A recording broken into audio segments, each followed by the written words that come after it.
నమ్మి జనసేన పార్టీని ఆ రోజు స్థాపించారు. అప్పట్లో జీరో బడ్జెట్ పాలిటిక్స్ అలాగే రబ్బర్ చుట్టూ వేసుకున్న వాళ్ళు రాజకీయాల్లోకి వస్తేనే వ్యవస్థలో మార్పులు తీసుకురాగలరని చెప్పేసి ఒక సిద్ధాంతంతో ఆయన ఎలక్షన్కి వెళ్ళారు. కానీ ప్రజలు ఆ విధానాన్ని అప్పట్లో అంతగా హర్షించలేదు. ఆ తర్వాత జరిగినటువంటి రాజకీయ పరిణామం మీ అందరికీ తెలుసు. 12 ఏళ్ళు పుష్కర కాలం పోరాటం తర్వాత ప్రజల్ని మెప్పించి ఒప్పించి అధికారులు ఏ సిద్ధాంతంలో అయితే పార్టీ పెట్టారు ఆ రోజు రబ్బర్ చుట్టూ వేసుకున్న వాళ్ళకి రాజకీయాల అవకాశం ఇవ్వాలి, ఈ రోజుల్లో మాకు కావాలని పెట్టారు. ఇవాళ ఆయన చేతిలో అవకాశం ఉన్నప్పుడు మళ్ళీ ఆయన సిద్ధాంతాన్ని మళ్ళీ తెర మీద తీసుకొచ్చారు. ఇవాళ ఆచరణలో సాధ్యమయ్యేలాగా సూచిస్తూ ఉన్నారు.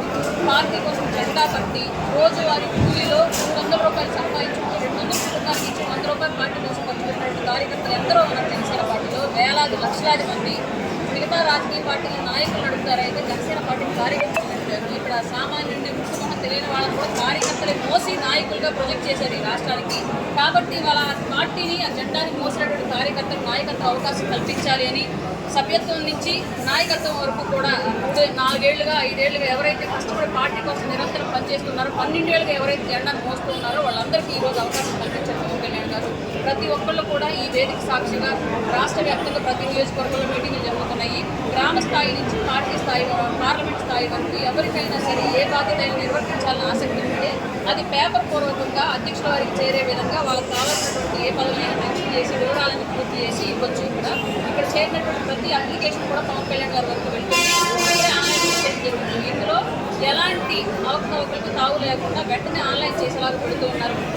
రెండవది ఏంటంటే ఎప్పటి నుంచో ఇక్కడే స్థిరపడిపోయినటువంటి నాయకులు ఎవరైనా సరే కార్యకర్తలకు అన్యాయం చేసేటువంటి అవకాశం ఉండింది అని చెప్పేసి ముందస్తుగానే ఆలోచించి నాయకులను కూడా పార్లమెంట్లో వైజ్ షఫుల్ చేశారు. ఇక్కడ పార్లమెంట్కి వచ్చేటువంటి అబ్జర్వర్కి ఈ పార్లమెంట్కి సంబంధం ఉంటుంది, ఇంకొక పార్లమెంట్కి వెళ్ళేటువంటి వ్యక్తికి ఆ పార్లమెంట్కి సంబంధం ఉంటుంది. కాబట్టి ప్రతి ఒక్క కార్యకర్త అప్లికేషన్ పవన్ కళ్యాణ్ గారి దగ్గర చేరే అవకాశం ఉంటుంది. అక్కడికి వెళ్ళిన తర్వాత పవన్ కళ్యాణ్ గారు ఏ పదవికి ఎవరు సరైనటువంటి అర్హులు అని చెప్పేసి పరిశీలించి ఆయన స్వయంగా పదవి అని డెఫినెట్గా పెడతాను. నేను రేపు మెన్షన్ చేసి అంటే జిల్లా అధ్యక్ష పదవి రోజులో ఉంటారా? లేదు, ఇంపాసిబుల్. జిల్లా అధ్యక్ష పదవిని కోరుకునేంత ఇమ్మెచ్యూర్ పాలిటిక్స్ అయితే నేను చేయను. అది భారమైనటువంటి పదవి. అది కొంచెం పై స్థాయిలో ఉన్నవాళ్ళు పెద్దవాళ్ళు భరించగలిగేటువంటి స్థితి స్తోమత ఉన్నవాళ్ళ చేతుల్లో ఉంటే అది కరెక్ట్. లేదంటే ఇంతకుముందు ఎలా అయితే జిల్లా భారంగా ఎలా మారిందో పార్టీలో అట్లాంటి పరిస్థితి మళ్ళీ వస్తుంది. నేను ఆ పదవికి క్యాపింగ్ అని చెప్పేసి నేను అనుకోవట్లేదు ఇప్పుడున్నటువంటి పరిస్థితుల్లో. కాబట్టి నేను పెట్టను.